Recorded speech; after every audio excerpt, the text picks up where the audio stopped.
I have the Tim Ferriss books too. Like the Tools of Titans, I think is complete bullshit. You think it's complete bullshit? So we got permission to activate this attic space above a restaurant in DuQuoin. It's like 25 feet by 25 feet. Start hosting Halo 2 tournaments, and people are just coming from left and right, including coming from Metropolis. And so I meet this 14-year-old kid named Jeremy coming to tournaments, and he's actually pretty good. And we ended up sponsoring him and taking him to a pro Halo tournament in Chicago at the time. If you think about the amount of effort that you give out every single day, and if you imagine your competitors giving out more effort than you are, right? How would that make you feel? Like I got to pick up the slack, man. Exactly. Yeah. So, and every single day, whenever I realize it's like, I need to get to a certain metric or a certain part of my life, you know, like it sounds so crazy, but I used to like set goals and they used to be so attainable that I didn't realize how attainable they were. Different influencers and different books are what different people need. You know, me and JP are not the same person. We have a different upbringing. We went through different experiences. He has went to Silicon Valley. He has worked with some like big startup type systems. I'm a guy, I started in DuQuoin. I was kind of determined to try to bring something and keep something in this area. I'm still very passionate about innovation in rural America and like, why can't this be the next Silicon Valley? Why does it have to go somewhere else? And like right now, we're at the point where we have scaled so much.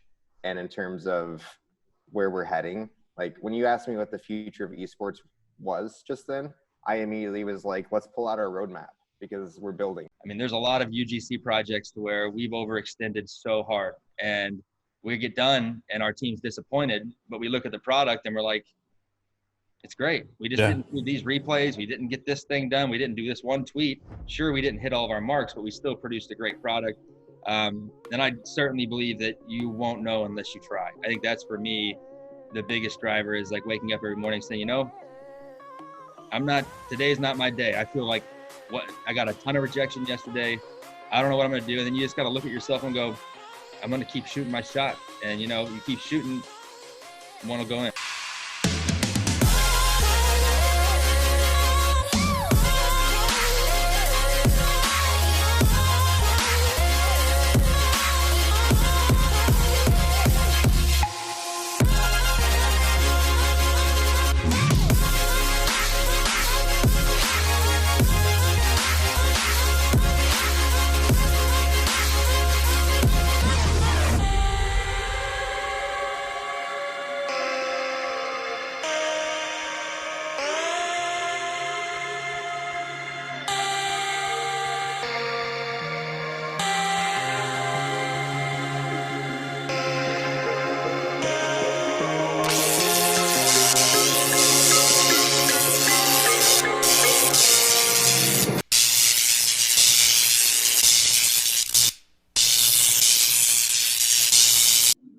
Hello, everybody. Welcome to Saluki Innovation Podcast. My name is Tristan Workman. I am the host of this podcast. I'm a marketing student here at SIU and also the president of the Saluki Entrepreneur Corps, which is a registered student organization that helps students get involved and grow their interest in any entrepreneurial endeavors they have right now or in the future.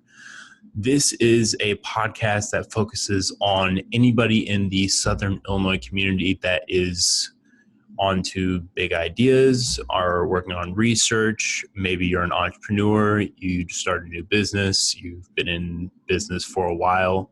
Anybody that has anything worth talking about, whether you are faculty, staff, a student, alumni, entrepreneur in the community, a researcher, et cetera, et cetera, et cetera. If you have anything worth talking about, we want to hear about it and we want to share your story with others. This is a podcast that is sponsored and put on by Research Park and the Dunn-Richmond Economic Development Center. And the Dunn-Richmond Economic Development Center is a host of a lot of different businesses and different organizations that help businesses out of here. The main one being the Small Business Development Center, which is a team of consultants that help with all of your business needs, from market research to 3D rendering on inventions to business planning. If you have an idea, if you're working on a business, you've been in business for a while, you're a freelancer, you're a consultant, take advantage of this and sign up as a client for the Small Business Development Center. It is federally funded by the Small Business Administration, so it is of no cost to you. And the consultants here have decades of research, and they are just true gurus in the world of business right now. So without any further ado, this week's podcast was a bit of a long time coming. I've been working on this quite extensively, just learning a lot about production quality and Adobe After Effects, Adobe Premiere Pro. I have to learn all of that, so I'm sorry about the wait for anybody that's been waiting for this. This week was Jeremy Packer, who is the CTO of Lineup Media Group and the CEO of a consulting group called Packer Labs. And there is also Matt Jackson, who is the CEO of Ultimate Gaming Championship. These guys were phenomenal. I could have talked to them for hours. They're just a wealth of business knowledge, and they're grinders, to say the least. It was just a lot of fun, and I hope everybody enjoys this as much as I enjoyed making it for you guys. So just sit back and have fun. Matt, are you there? Yep. Hey, Tristan. Hey, Jeremy. How's it going? Hey, what's going on, man? Nice for you to join us. Yeah, absolutely. Yeah, it's great meeting you. I appreciate you guys both signing up to do this, and both SIU grads, which is great. Yeah. So, for context, anybody listening to this in the future, go ahead and just both of you can tell us like who you are, what you have working on, and like a few of your credentials. Maybe when you went to school at SIU, like what year you graduated. Sure. Let me go first, JP. Yeah, go first. Cool. My name is Matt Jackson. I am from DuQuoin. I grew up in DuQuoin, so local to SIU Carbondale. Very fortunate to have it, the university so close. I went to school at SIU from 2006 to 2011, in which case I got my bachelor's and master's in architecture. After that, I went on to teach architecture at Rinlight College, also some manufacturing and digital fabrication stuff, so 3D printing, CNC machining. That's kind of my passion project, is making stuff. So I enjoy that. 2016, we land our seed capital for UGC, go full time, expand the business to 8 full-time employees. And if you want me to jump into UGC, I can, but then we'll be here for at least another 30 minutes. So JP, if you want to give your background. Absolutely. Yeah, and then we'll hop right back into UGC. So my name is Jeremy Packer. I was raised in Metropolis, Illinois. Went to school in Carbondale. I graduated in 2015 from the Department of Computer Science. And after that, I helped co-found an app called RapChat, which landed me in Silicon Valley at the 500 Startups Accelerator Program, where we raised venture capital money for RapChat. And I led engineering efforts for the past 2.5 years with them, scaling to 150 countries with over, I think, 9 million downloads right now, with about 500,000 people using it still monthly. By the way, check out RapChat Gold. It just launched last week. It's awesome. And a song mentioned by Young Thug. Absolutely. Yeah, mention that. Gotta put that one in there. It is. Yeah. Yeah. So cool. I'm also the founder of Packer Labs. We had a business presence in the Southern Illinois Research Park for a couple of years, and we're actually working with them currently to get us back in there by 2021. So for all of your integrated software solutions, check out packerlabs.com. Cool. Sounds good. So how did you two meet? Did you guys know each other back in school, or was it just kind of like mutual friendship? You guys both found out you went to SIUC and started working together? That can unfold in the whole story of UGC. Yeah. Okay. It's magic. Go ahead. Get into it, man. No, in 2005, I was 19 years old, and like any esports enthusiast, we all start in our parents' basement or some kind of small room that's overheated with too many people. Right. You started in the attic from what I've read online, right? Yeah. So we were landing up in my parents' basement, had a lot of people coming. I was like, this is cool. Let's have another place to set up gaming and just chill. So we got permission to activate this attic space above a restaurant in DuQuoin. It's like 25 feet by 25 feet. Start hosting Halo 2 tournaments, and people are just coming from left and right, including coming from Metropolis. And so I meet this 14-year-old kid named Jeremy coming to tournaments, and he's actually pretty good. And we ended up sponsoring him and taking him to a pro Halo tournament in Chicago at the time. And that's when I was going through grad school. So, really, I didn't push the company that much. In 2010, we rebranded from the Game Addict to Ultimate Gaming Championship, or UGC, because we didn't want to be isolated to one location. And that was really whenever we started moving it around. When I say move it around, we went to the skate zone in DuQuoin. We went to the American Legion in DuQuoin. Been there a bunch of times. Yeah, they had the lockdown at night where everybody stays in. Yeah, been to a few of those. Did you get married there? You could get married I was with the middle school girlfriend at the time, so it wasn't marriage yet, but like we felt like it for sure. But yeah, it's been a wild ride because there's so many elements that I didn't know to anticipate going through this. Like as you scale, I remember going to the skate zone in 2008 to set up this event, and the place didn't have enough power for what we were trying to set up. Really? It's little things like that as you set up more consoles. At that time, it was tube TVs. And we actually were branded as the Illinois gaming circuit. But then the next year was like, no, we have to do something that doesn't keep us confined to any space. And so in 2014, I was actually fortunate enough. I was pursuing a sponsor named Mind Nutrition. They were out of the UK. And so I'm trying to do this event at Ren Lake College, trying to get $5,000 worth of prize money, some better equipment. And so I messaged this company and they respond with, hey, we want to talk to you because we want to invest in an esports company. And I'm like, interesting. So get on a call. Flash forward, I've somehow convinced John Beebe from the UK, if he ever hears this, shout out to him. He's a very smart dude, to move to DuQuoin from London and stay here for 2 years. And how did you swing that? I don't know. I mean, it's talking. Just like, dude, we have all the trees. Like, we got trees. We got a trees, like several cars here. Sometimes you see a horse. I don't know. But, sometimes you see one parked in someone's front yard that like doesn't work at all. But yeah, bro, we got it. Yeah, I mean, it was really chill. He was a grinder. He was an entrepreneur himself. It was a lot of great nights where we were figuring out how to broadcast, running Blackmagic ATEM software. A lot of the elements of the company. I started by learning it. And then now, thankfully, we have so many people that are way better at it than me. But, you have to kind of, as an entrepreneur, you got to step into things when they come at you. And so working with him from 2014 to 16, UGC knew we couldn't just live off of our live events. Like what happens between those live events, and we can't do them every weekend. So we really wanted to push content.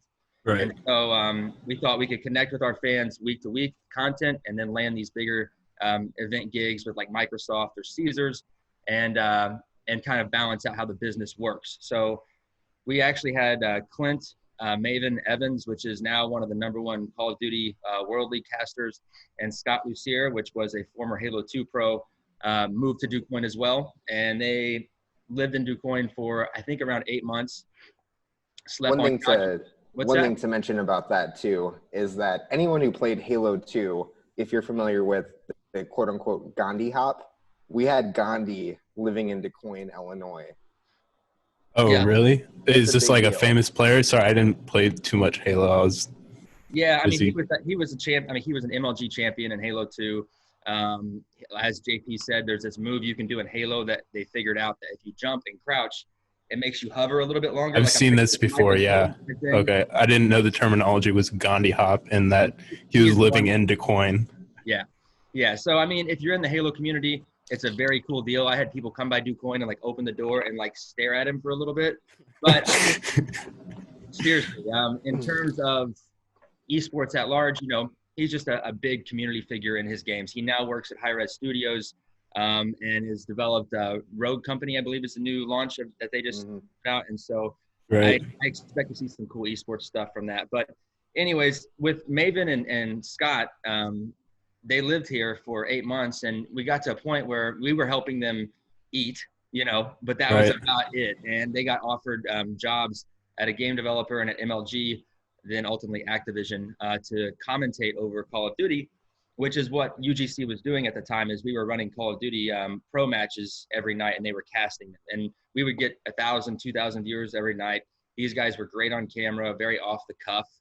But they had to go. I mean, they had kind of earned their credibility, I think, in esports to the point that they got that career opportunity. And I was happy for them, but I mean, we were affected from a content creation standpoint at that point. So we landed our first Microsoft partnered event in 2015, and that was Halo 2 Anniversary on Master Chief Collection. And that was a $25,000 prize pool at the Hilton next to the St. Louis airport. And it was, again, something that I tend to do, which is bite off more than we can chew. And so I'm pretty sure I went 4 days without sleeping. It was insane. We actually sold out at 96 team passes, which was one of the largest events that Microsoft, since they acquired it from Bungie, had, especially at the time. So we made it through it. It was a great experience, and we've gotten much better at it since then. And then, like I said, 2016, I was searching for real capital. I mean, my business partner from London, he had kind of lost interest in the esports space, really talented in music and entertainment, had some connections for merchandising. And so he went that direction. I was looking for a new partner, and that's whenever I pitched Jeff Cooper in Edwardsville, who has Lineup Media Group and Atomic 47, which is what Jeremy helps at the technical side on both sides of the company. And was Jeremy already working there at the time? No, he was not. He is somebody that I would call about every other month and go, yo, JP, I want to build this online technology platform. I've got some ideas. I need help. He'd be like, man, I can't. I'm out here grinding in Silicon Valley, just doing my big stuff. And but then it worked out. At one point in time, we had hired the company expanded to 4 business verticals. We had our live events. We started content creation again. We have a merchandising arm where we produce gaming jerseys and whatnot. And then we have our technology. We had hired an international dev team to manage our tech and build it out. And it just was not coming along well. We had some barriers on how they were operating, the time of day, and different things. And so I called JP one day, and he's like, this might be a perfect time. And I think it was a couple weeks later, he was driving to Edwardsville, and we're getting it set up. But so it was inevitable that it was going to happen. Had to. Yeah, of course. Yeah.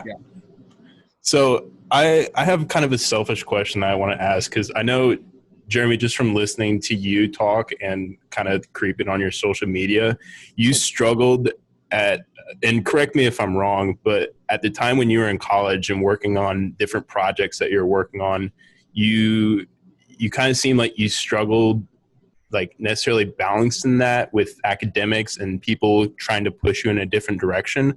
I'm just wondering, how exactly did you balance that, and like what would you do differently back in a college setting? Yeah, I think my main issue was just taking on too much.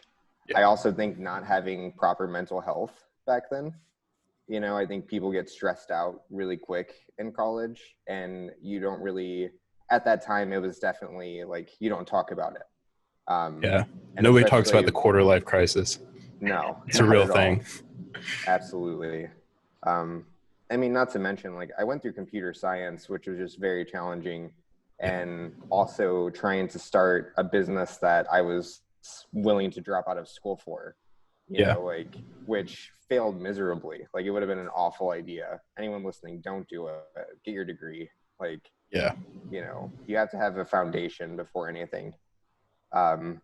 So if I would have done anything differently, I would have put school first, and then I would have probably focused, things on the side. It's easier to work on your own hustle than it is to, fill out an assignment that you have no interest in. Yeah. Oh my God, dude. Yeah. You're preaching to the choir. Yeah. I think, Matt, you struggled with this, but I think you were like a valedictorian or something. Me? Yeah. No. Oh. I appreciate it though. I mean, yeah, it was I mean, I was in the architecture department, so it was kind of different, but I was not valedictorian. I wish. You can go ahead and put that in there, Tristan, if you want to. Just say, Yeah, for sure. Of course, nobody's gonna question you on it. Like, Right. you're the CEO, dude. Right, exactly. Of course. It makes So, sense. when you're in the architecture department, do you like, are you telling anybody like, oh, I got this side project going on and it's getting big, man? Like it's gaming. Yeah, I mean, I was there from 2006 to 2011. Made some great friends that knew I kind of did this weird side gaming thing. I mean, it's interesting because esports at that time was truly an emerging industry. Like you tell somebody I'm setting up video game tournaments, they're like, what? Dude, you're talking about live streaming back in what, 08? I think, no, I don't think Twitch. When did Justin TV launch, JP? I think it was after. I think 2011 maybe. Yeah. Or at least that's when it started picking steam. This was Steam. pre-YouTube, pre-streaming, Right. Like we were using MySpace to set up tournament pages so that people could come and register. So, it was a truly crazy experience to organically find like that emerging industry, because I found it by interest, and then it grew into something that is like now a career path. And now people, it went from my grandparents going, "You've got an architecture degree. What are you doing?" to then bringing me like the New York Times with big esports on the front of it. Look, this was something, Yeah. But I did tell my friends what I was doing. They were all supportive. I had this kind of weird mindset that I was like, I'm going to get my architecture degree. I've got it in the books. I learned a lot of valuable skills like CNC manufacturing, AutoCAD, 3D modeling. These are things that I use in UGC. Like when we plan an event with Microsoft, I'm in CAD. I'm 3D modeling spaces. The people at Microsoft are like, how do you, like, I've never been in a meeting with the CEO that opens up AutoCAD and like, oh, let me whip this up real quick, Yeah. But so it's been incredibly valuable. But I knew when I was in school, I was like, I'm gonna go teach at Rend Lake architecture. That program was great to me as a junior college to get me prepared. I taught cross country and track there. I ran for them whenever I was there, and it was just kind of a nice, easy stepping stone, if you will, back into a career path. But I knew with that job, I could also in the evenings focus on building the business. Right. And I just told my friends, I was like, I'm going to work at Rend Lake, and then I'm going to blow my gaming company up, and I'm going to do that full time eventually. And it took 6 years, but finally got it. And so, like me and Jeremy were just talking about this before you got on. Like you have kids getting scholarships at universities now, which is I'd never foresaw that happening. Like where do you go in the future? What's next for esports and gaming? I mean, it's already kind of, I think, at a spot that it will be, but it's just going to scale. At this point, high schools are going to adopt esports relatively quick now. I mean, we've been watching the scholastic market for probably 3 years. And 3 years ago, I'm like, I'm not going to go into a school and fight an athletic director or a principal to try to get their kids to play video games. I'm going to wait until the mindset is, okay, this is something we need to embrace. The time is now. So we're going to see a massive scale of everything. And you have millennials stepping up in like high value positions. Yeah. Absolutely. And the scale of users are going to be insane. There's going to be more scholarships. It's going to be a standardized thing. We'll start seeing laws and different media regulations all evolve. It's going to follow the sports model. The only difference is there are so many more data points and metrics you can extract out of esports than traditional sports. So I'm a big sports fan. I love basketball and watching it. So it's not a esports versus sports deal. But if you think about playing in a virtual world and what that means as far as like entertainment and digital statistics, it's pretty fascinating. VR is something that's going to step into it. I had a call with a college this morning that has a Beat Saber team, JP, like they're just, and I never thought about VR Beat Saber. So I don't know how we intertwine that with our platform, but we need to consider it. But yeah, it's where will it go? I think the next thing we'll see is some real economic and monetization strategies with pro teams, because that market is still very volatile right now. Esports in general is full of a bunch of companies that are landing these insane investments off of an idea. And at UGC, what we've done is we have built our product to make money and be a business. And really, I was listening to this interview from Jeff Bezos, and he was like, don't raise money until you have to. And I think UGC has kind of been that point. Like, I did as much as I could for free. I remember one night I was sitting up in my studio warehouse, and it was dark. I didn't have capital, and I was like, I'm gonna have to stop doing this if I don't get it, And I gave myself till I was 30.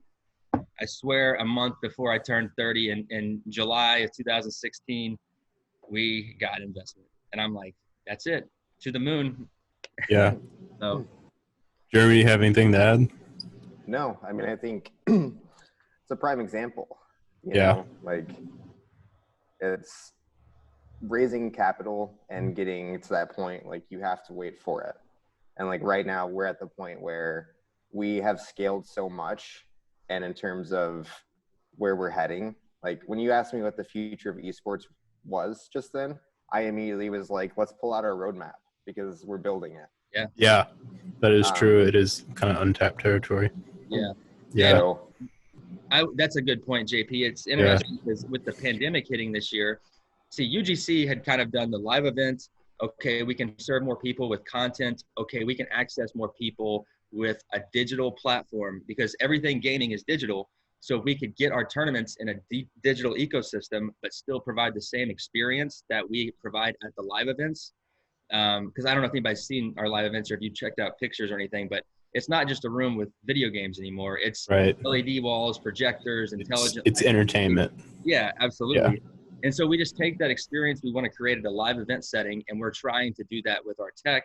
And our tech is so solid. It is, you're not here to like say better or worse than anybody else, but like we have evaluated our tech and our features, and you can tell there is a attentiveness that we've had to this detail, understanding how the esports community needs to operate, that like most people are using a chat system and Google Sheets, and we've got a notification system, an on-site chat system. We've got a patented match validation software that uses optical character recognition to scrub media files. So we're extracting data points from pictures.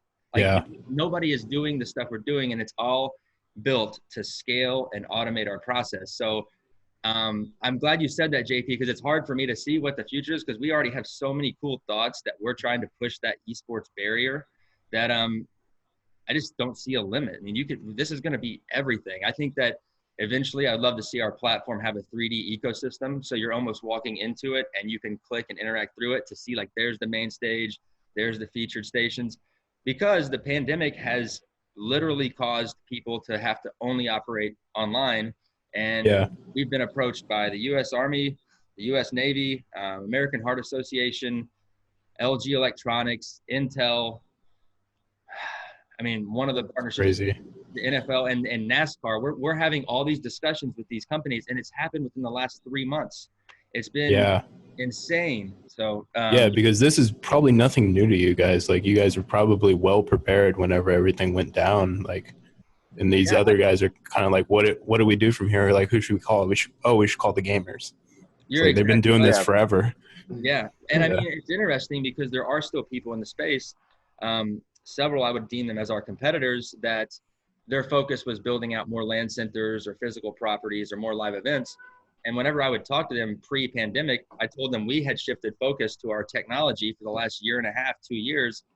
And then when that pandemic hit, you see them having to like go to another tech company to try to figure out how to host their tournaments. And you're right. We really just we weren't affected, other than we didn't plan a live event this year. Yeah. We weren't affected. We kept operating. Yeah.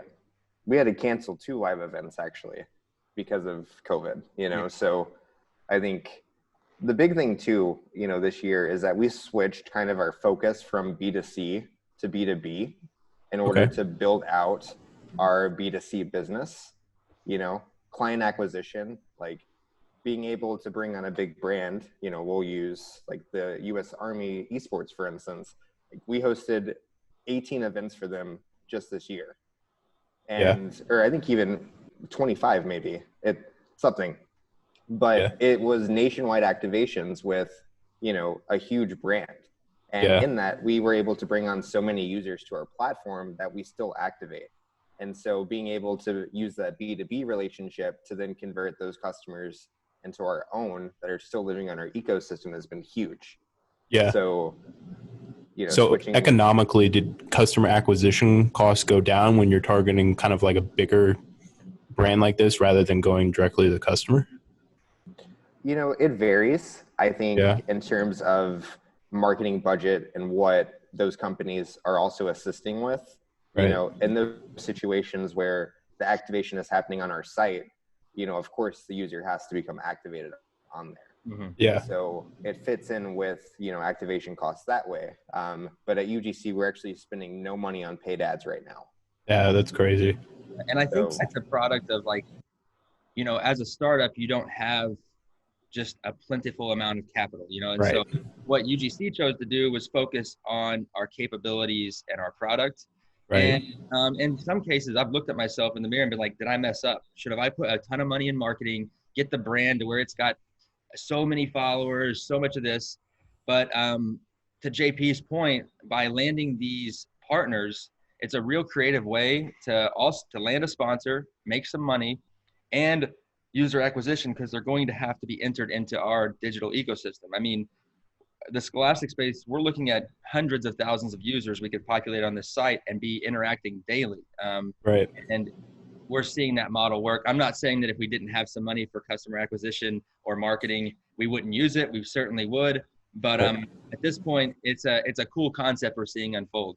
Right. That's kind of the dilemma when you start out, I guess, from what I've heard from a lot of entrepreneurs, is like, do I put money into marketing, or do I keep focusing on building a product that's so good that people can't choose to ignore it? And I think that your marketing should never really be better than your product. I think that's the wrong way to go on that. It's a great point. Yeah. Let people down. You see a great marketed thing with a cool video and you click it, Right. and say, fill out my Google sheet to sign up for the tournament. It's like, no, I don't. That's not my experience, Right. Okay. So let's go ahead and get into raising capital. And Jeremy, how much did you say that you guys were evaluated for? For UGC? Yeah. Matt, do you want to? I mean, our evaluation pre-money is 30 million, post-money is 45 million. Awesome. So how do you guys struggle with kind of going into this create mode, like innovative things, and to pitch your idea to someone, and how do you kind of deal with the inevitable rejection of it? Yeah, it's tough. And I'm going to be honest with you, like how long have I been fundraising, JP? It feels like the whole year. I know. It's something that's new for me. It's something that, I was a gearhead. I was in there with, the table saw, making the props, and then going out. And certainly I would interact and do biz dev stuff with Microsoft, but it was all project based. So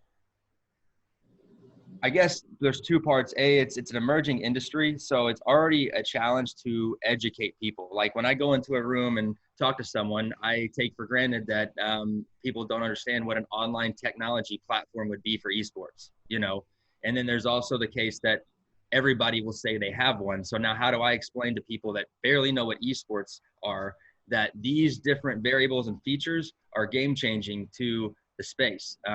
So the emerging industry element has made it a little difficult because there's also competitors that make noise in the space. It's kind of like the .com boom, I would assume, is like, in that early stages, money's getting thrown left and right at anything that is a .com, and then you pop and people lose money, people make great money, and you can see that happening. But our team is so good, and like our projects we've been doing this year are so amazing that when I go into a room and have to talk about UGC, it's easy. It's easy to tell them about the idea, and it's also easy. I'll say easy lightly to take a no, because I know when I walk out that door, they are the ones that is going to read about this one day, because I know the product we built is so good, and not in an egotistical way. I'm very thankful for the people I've pitched to, and they've considered it in multiple meetings and then saying no. You didn't have to fly me there 4 times, but it's also really nice for me because I like to develop myself, and I feel like I've got it down when it comes to tinkering with electronics or building. But then like this is a new realm where I have to kind of get myself ready and learn to relate. So I'll tell you, it's so stressful, especially like seeing what that capital could do for the company, because if we can infuse even we're trying to raise 15 million. If we could even infuse a couple million, Our content arm, which is a 24/7 esports network, is what we want to build to.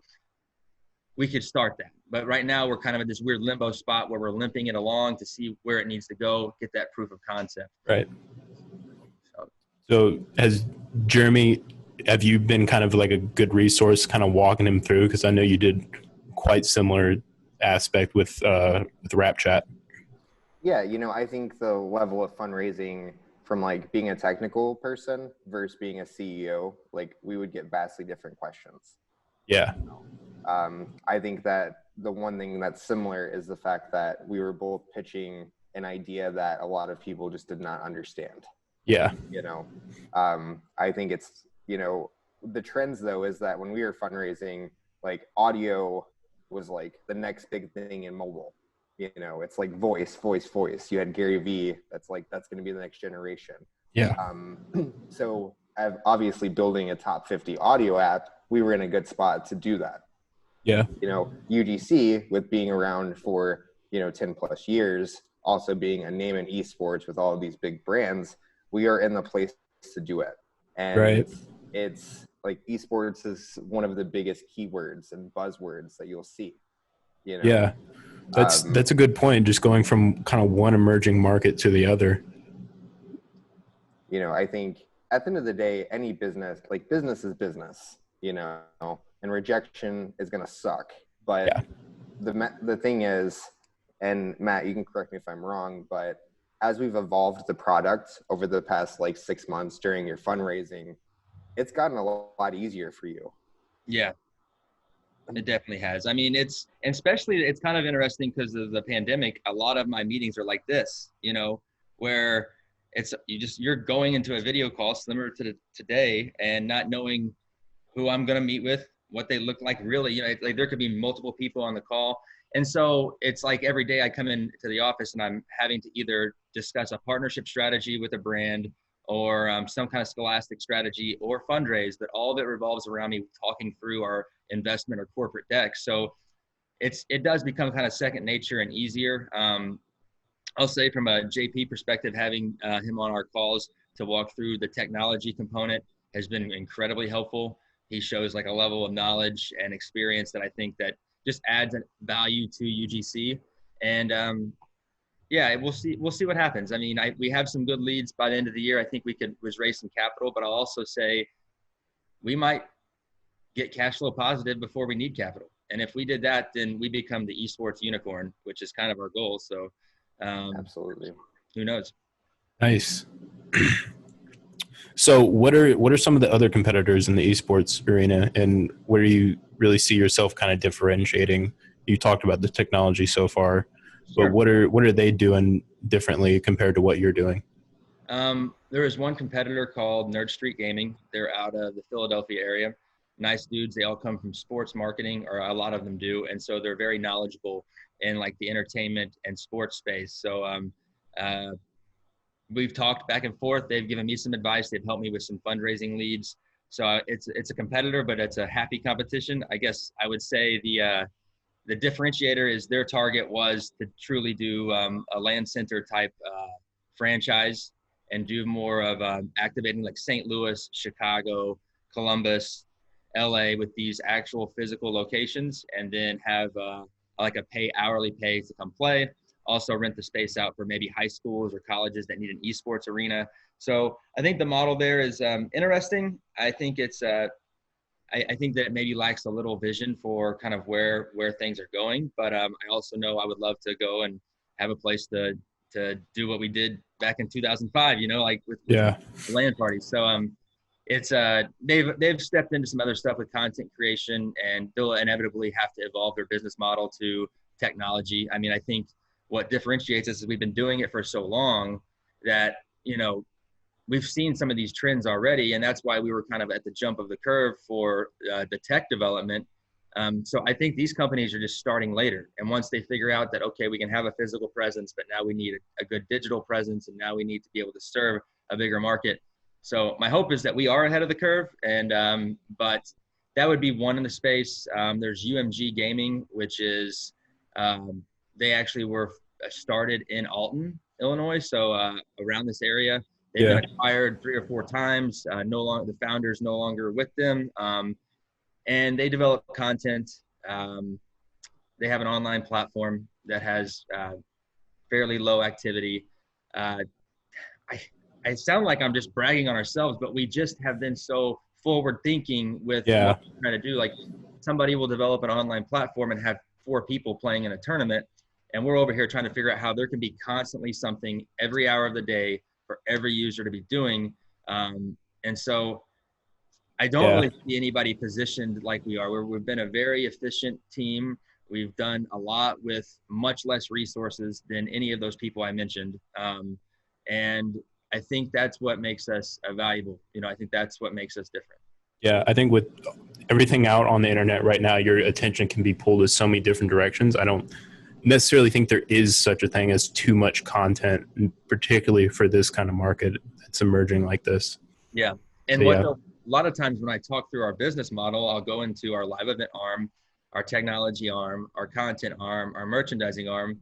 And the feedback I get is, it sounds like you guys are just doing too much. You're doing too much. And to me, I see us doing one thing, that's esports. We do it live, digital, we create content. I don't see us doing too many things. I can understand how someone would maybe assume that.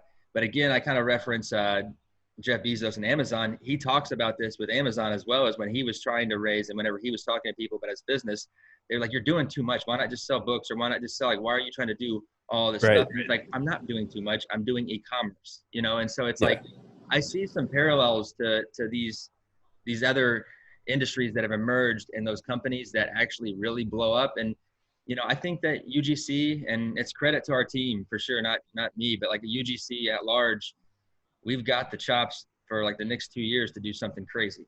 Nice. Yeah, I think it's esports infrastructure.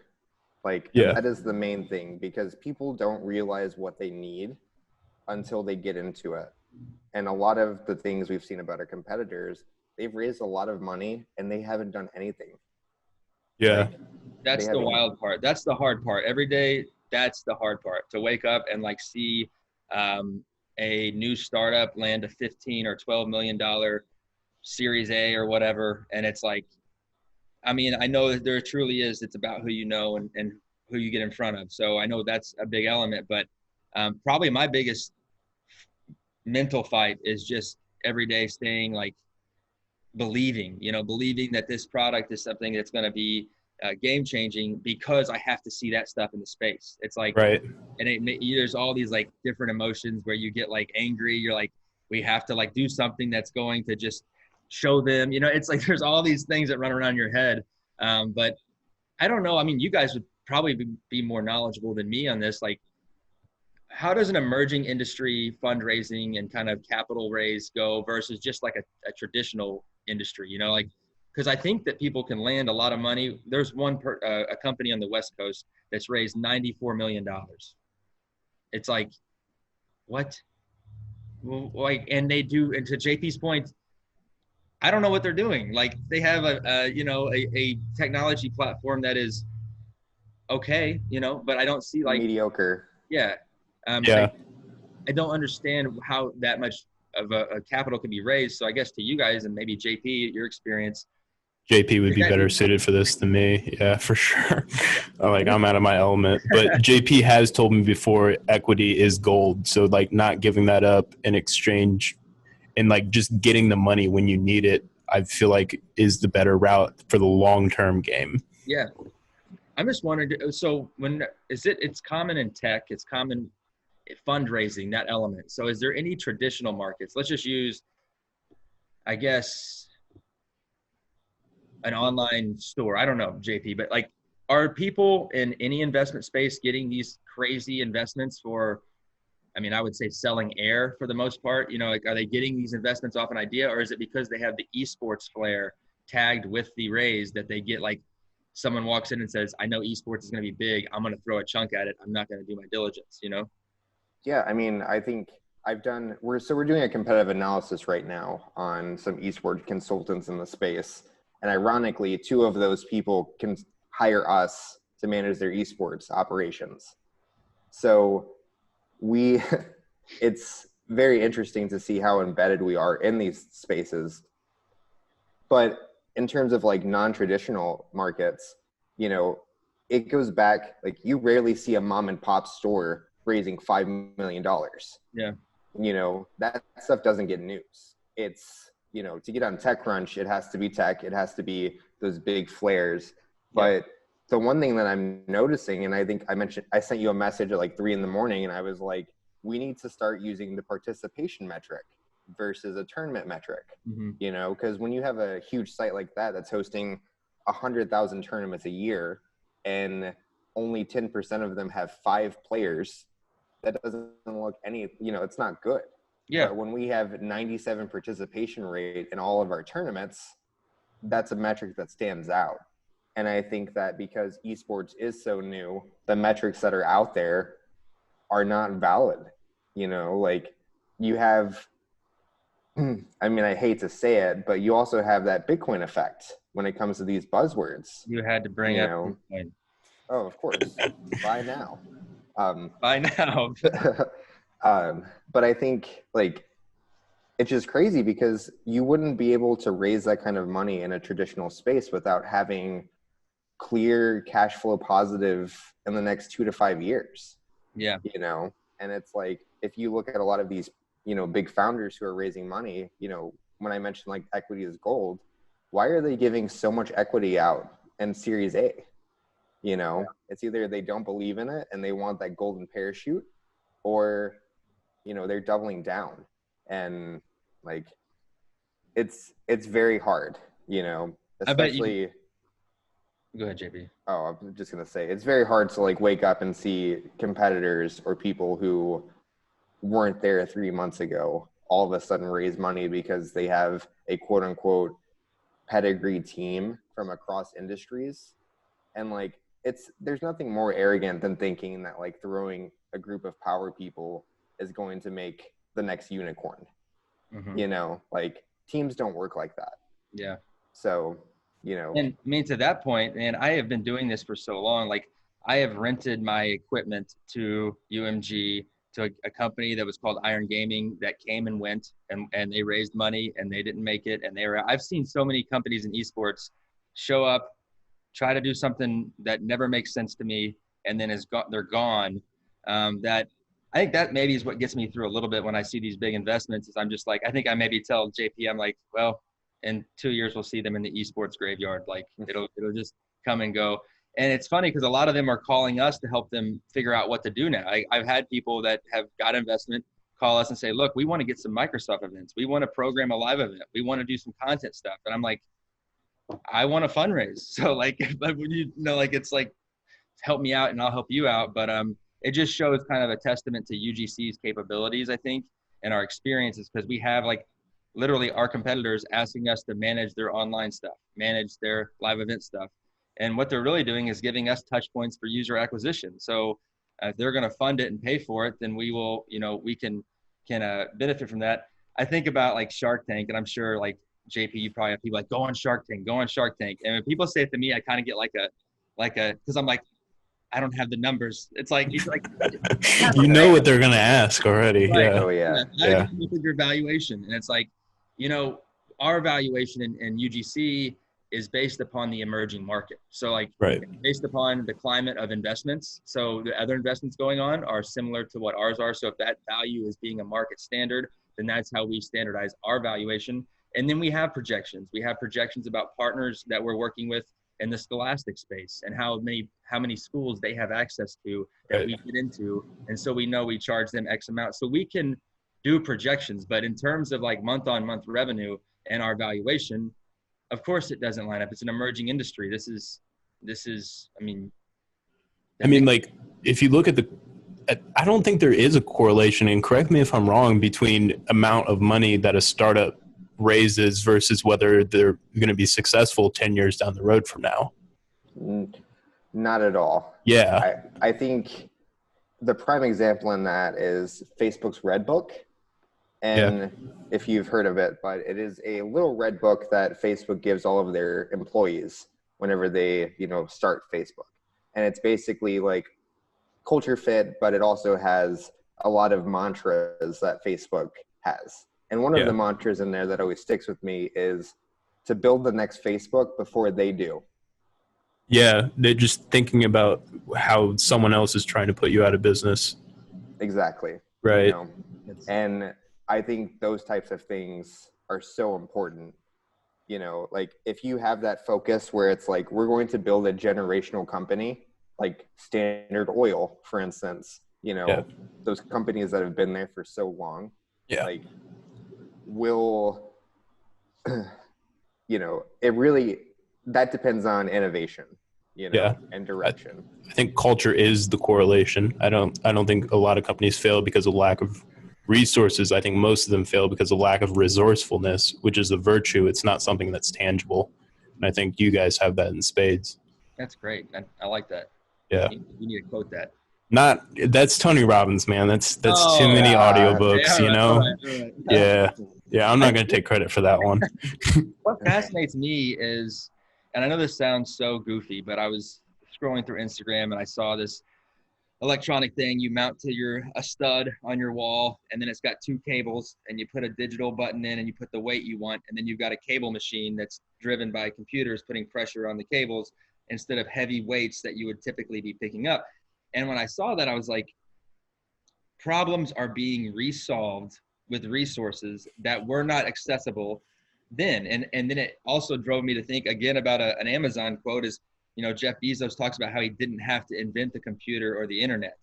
You know, he's like, thank God I didn't have to invent the computer or the internet, because then I would have never got to Amazon. And I think what we're seeing with esports is we're kind of inventing that space, like he was inventing e-commerce, but we didn't have to invent the game console or the internet. So how can we, and this is a Jeff Bezos kind of mantra, but it's, you know, how can we be the conduit for the next type of thing that could be the next type of thing? You know, how can we innovate and lead and create some element that adds so much value that it now becomes second nature, like the internet or even entertainment and sports or esports. I could see it becomes a fabric that is just part of what people do. You know, like what is the next step and what resources are needed to be created to do that? It's Yeah. I mean, like, if you're talking about Jeff Bezos and you listen to all of his interviews, like, he sounds like a broken record when he says customer obsession over and over again, but, like, he really does. Yet he's the Michael Jordan of capitalism, it seems like. Yeah. Yeah. I mean, that's a whole nother.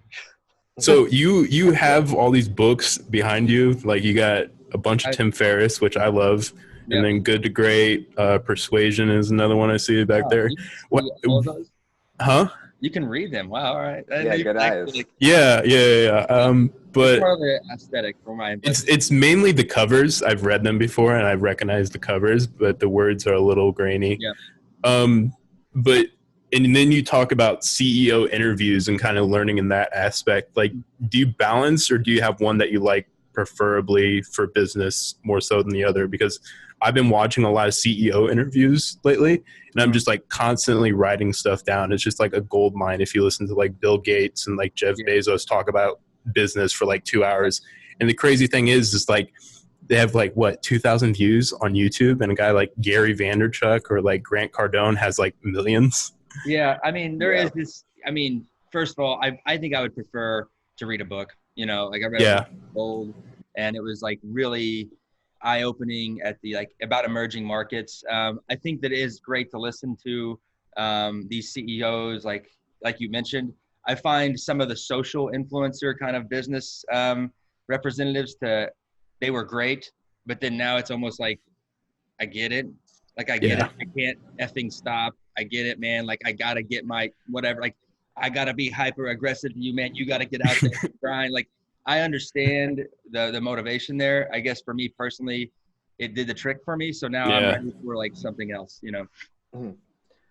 For me, I am a diehard Gary Vee and Grant Cardone fan. I 10x'd my life in 2018, and I am still going. So we'll talk about that. What does 10xing your life look like? And I don't dislike Grant Cardone or Gary Vee. Right. No, don't get out. You don't have to like come at me, No. Like the headline's going to read CEO hates Gary Vee and Grant Cardone, like across the SIU newspaper. CEO leaves company because of disagreement. No, we're not going to do any of that. What does 10X in your life look like, JP? Yeah, so I think honestly, the main thing is like, if you think about the amount of effort that you give out every single day, and if you imagine your competitors giving out more effort than you are, right? How would that make you feel? Like, I got to pick up the slack, man. Exactly. Yeah. So, and every single day, whenever I realize it's like, I need to get to a certain metric or a certain part of my life, like it sounds so crazy, but I used to like set goals and they used to be so attainable that I didn't realize how attainable they were, Right. And then as soon as you start to develop success as a habit, where it's like you don't fail. And if you fail, you don't consider it a failure. It's a learning experience. Yeah. And like, as that momentum grows, the amount of capability that you have. So like, I pack so much stuff into a day-to-day basis between working at LMG, at UGC, at Packer Labs, and then also startup consulting. Like, I spend so much time every day having to just do more effort than a lot of other people. But in the results, I know that effort is gonna result in a 10x life. Like, this is not wasted resource. You know? I prioritize what I put that energy into because I know it'll give results. Right. So at what point do you set the goal? At what point do you have a point where, like, for me, I set a goal, but after I've set the goal, I don't necessarily think about the goal that much. I just put all the energy and focus into intention. Like, what's the process? What's necessarily the system to set this up? Do you have like a similar approach, or how are you setting goals and going about it? So personally, I rely heavily on the law of attraction. Okay. I'll put that out there. Like, the universe is abundant and it has every opportunity that we need. And like, I can't tell you how many times we've had random contacts or opportunities come up within the day or a week of us talking. Or like, when we were on a NASCAR call the other day, and he was like, wow, this is amazing because earlier someone just brought up esports, and it's that divine timing where opportunity meets that hard work, that everything works out. And like, in terms of goals, like, we use OKRs at lineup, objective key results. And those are, of course, like business goals oriented at that, where key results are kind of those mini steps getting to that. And so setting up big goals like that in terms of business are important, but from like an internal personal standpoint, where do you set that line as yourself? Because what you're capable of, and it's not validating with your boss. It's like, what can I accomplish personally? And then, so Good usually point. I always think about it, it's like, by the time that I set a goal, I'll 10x that goal. Yeah. If it's money, if it's clients, if it's whatever it may be, because even if you don't hit it, you're still better off than you were shooting at the first one. I mean, that's mentally scary for, I think, a lot of people. Like, setting a goal that you think is attainable and then like 10xing it, like, I would have some pause if I did that. So is there any way that you're kind of coping with that? Are you journaling? Anything like that? Yeah. So I have a 10X planner, Okay. which is like a Grant Cardone product. I think I've bought Matt one too. And honestly, it's great from a structural standpoint. So like, I'm definitely not like the 10X factor and in the process to it. I'm definitely not saying it's not a thing. And thank you, JP, for structuring my life a little bit better. Yeah. I got the CEO mind, so I'm kind of like the guy that's like, we can do anything. Let's fly. Yeah. Yeah. I'm the one on the ground building it. Yeah. So how many times do I call you, JP, and I'm like, all right, listen, not tomorrow, not like maybe even after quarter 4, but what about this? And he's like, It's like, dude, baby steps. Initial cry. But I think it's important, you know, like I also will say like the whole 10X thing, it's exhausting. Like there are days where I can't do it. Like I don't want, you know, I have the Tim Ferriss books too. Like the Tools of Titans, I think is complete bullshit. You think it's complete bullshit? I think if you ask the CEO what their day-to-day operations were, of course they're going to tell you their peak operation, you know. They're going to be like that's what I got out of that. It's like, okay, so every day you cook yourself a 3-course meal before you start running your Fortune 500 company. Right. Yeah. 6:30 in the morning. I go to the gym and work out for like 3 hours at 5:30, and then I go and run my Fortune 500 company for 8 hours a day, and then I come home and I kiss the kids and go to bed. All of us like grinding entrepreneurs are over here like reading this book like, yeah. How do you do that? Like you can't. I mean, I agree with you, JP, on the front. I do find, you know, it very interesting to read the different scenarios and the different elements across health and business and whatever else it may be. But I mean, from a level of inspiration, I think all you can extract from that is just hope that in some of those stories, I think one of them is like the guys that started Netscape Navigator, maybe. I'm not sure, somewhere in there. But I think there are things you can extract that impress upon you. I also think that different influencers and different books are what different people need. You know, me and JP are not the same person. We have a different upbringing. We went through different experiences. He has went to Silicon Valley. He has worked with some like big startup type systems. I'm a guy, I started in DuCoin. I was kind of determined to try to bring something and keep something in this area. I'm still very passionate about innovation in rural America and like, why can't this be the next Silicon Valley? Why does it have to go somewhere else?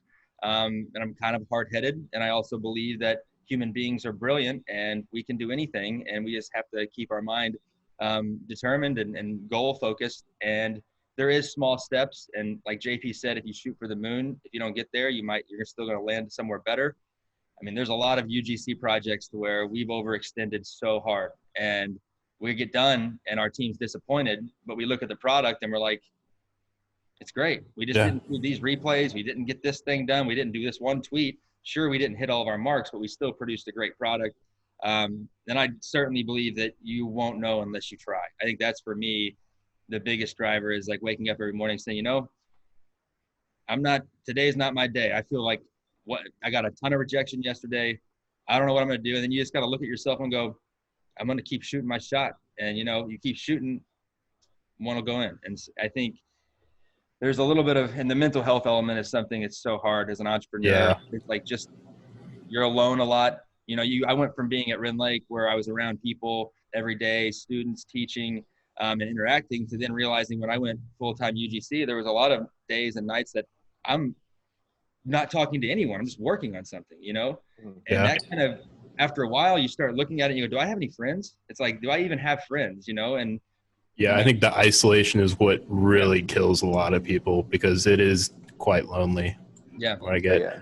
So do either one of you have any kind of quotes, really good books that you kind of live by, like that have like dramatically changed your life and kind of your perception of the world? I know this is a very vague question. I mean, I could pull up some that I find that I have resonated with me. I couldn't tell you off the top of my head those quotes that are my mantra, my like which I do. But you know, I don't have anything smooth. I'll pull it up. JP, go ahead. Let's hear your quote. It's all good, man. Like before this, you're going into a little bit of a TED talk, so I thought I might carry it on, but it's cool. Oh, nice.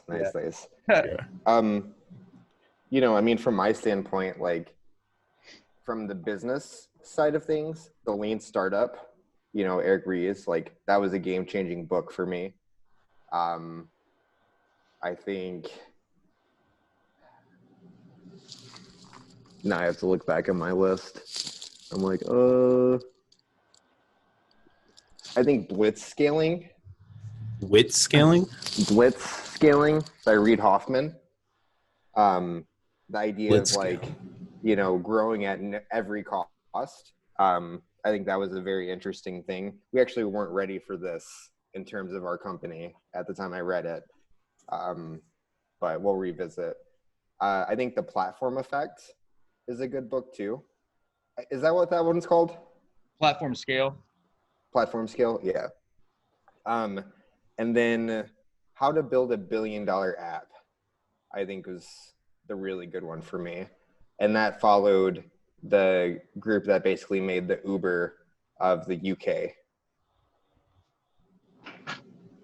And like they had heavy conversations about team in that one, where I think those lessons have really guided my efforts at, constructing solid teams at Lineup. Cool. And we're going on an hour, so I know you guys are both extremely busy, and that's the time we have blocked out. I just have one more question, and this is kind of the question I see myself kind of ending on, I guess, for most of these interviews that I'm going to be doing. I'm still new to this, still kind of learning. So, but the question is, what advice would you give to a smart, driven college student about to enter the quote-unquote real world? And more importantly, which advice would you ignore? And that is a Tim Ferriss question, just for reference. Okay, sorry. Am I going or JP, do you want to go? Whatever one wants to go first. Yeah, it's not a competition, guys. My advice is going to be tough because I'm going to tell you I've always been very entrepreneurial. I mean, as JP has, but it's hard to think about stepping into the real world without the thought of me going to do my own entrepreneurial thing. So Yeah. like as a student that's about to graduate from SIU or I guess wherever for that matter, I mean, I think the biggest element is you have to really focus on your craft. And that could be either you're a teacher and you're going to teach well, or you're going to be a coal miner and you're going to do a good job there. But I think it's incredibly important to focus on your craft and your product. And that is something that is not just entrepreneurial specific. Right. I think about when I was in third grade, my dad hates a story. I wrote a really sloppy paper, online paper. He erased the whole thing before he proofread it because he said it was not good enough for him to read yet because it was sloppy. And I think about even when I go to live events today and I do a zip tie or something and I leave the tail off of it, I turn around and take 3 steps, I go, I've got to go do it. Right. So I think that's if people did that, they would not believe how it would change the world, because also education, if you think about it, has actually kind of become dated. This pandemic has proven that. Like there are things that are now adapting. And I think that if our educators, if our workers just work on their product, everything else could change. I also think don't be complacent. The quote I have for you is, complacency is my enemy. The tragedy of life is often not in our failure, but rather in our complacency, not in our doing too much, but rather in our doing too little, not in our living above our ability, but rather in living below our capabilities. So as a graduate, don't be complacent, shoot for the stars in whatever you do. Yeah. I think I struggle with that coming back to school. It was like, man, why am I doing this? Because like information is completely abundant, and like I can learn from some of the people that are best on business at the internet. But like, I think the Small Business Development Center was really like a sanctuary for me, where like I can actually come here and practice my craft, and someone actually pays me to get better at my discipline while I'm here. And that was kind of the let's go that route mentality for me. Yeah. And it's so hard because it's great to say about complacency and all these things, but everybody has days, seasons. There's seasons of complacency in my life that drive me nuts. I'm like, I get mad about it. So I think everybody just try hard and do your best. Cool. JP, you got anything to add? I probably should have went first because I felt like that was a good ending to that. Go for it, man. Get a better one. Yeah. Not a competition or anything. No. You could end with freestyling, JP, if you wanted. I could. Oh, JP, you freestyle? Bro, I'm famous on You made rap chat. Yeah. Yeah. No, I mean, honestly, Kyle Harfs, who used to work at the SBDC in the research park, told me at one point whenever I came up with, or whenever I had the opportunity to go with rap chat, and it was like no pay, equity only. And this was before it was really anything before we got to Silicon Valley. Like, you know, it comes up that like I went to Silicon Valley with Rap Chat, but the idea is that we were grinding for months before that, like where it was no pay, it was equity. I couldn't afford internet in my house, so I had to work at the Murdale McDonald's, you know, like it's crazy. Like, Yeah. the thing I like remember most though is he was like, if you go back in 10 years and you look back, you know, if you had the same opportunity, would you do it at 30, you know, and 40?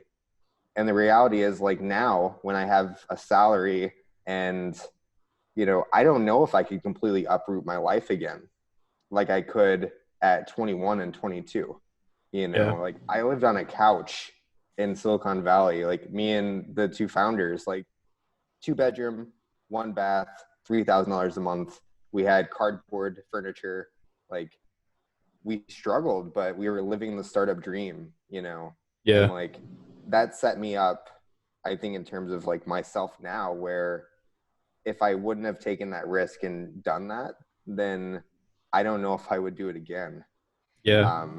So, you know, definitely at that age of like being in college and not having too many responsibilities, where like, you know, if you grind, you can get out of debt in your 20s, you know, like Yeah. as long as you're not racking it up super hard. Like I had 10 grand in credit card debt from California, you know, like food trucks are expensive I for the bet. most part.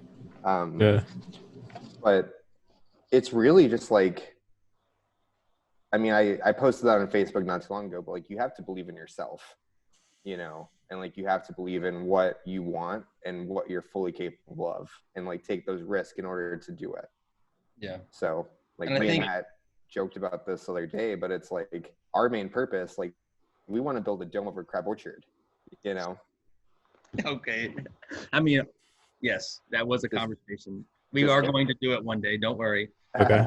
But I think I'm it's ready for it. what Jason said about what you want and then go for it is like, it's also, you got to look at, this is not underplaying parents or like people that want to graduate and get a full-time job and have a family. I mean, all of that is whatever the person wants, their desires in that season, and then being able to take steps for it and towards it.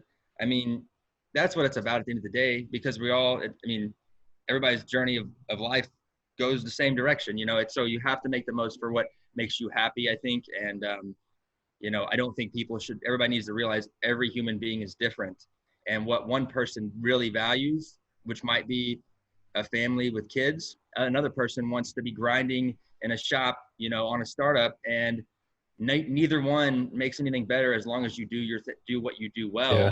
And you enjoy it. So It's both of you fulfillment. Yeah.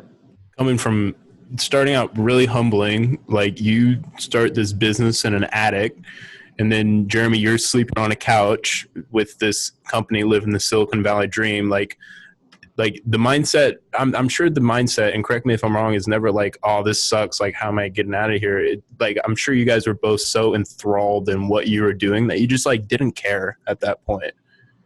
Yeah. There are days. I'm sure.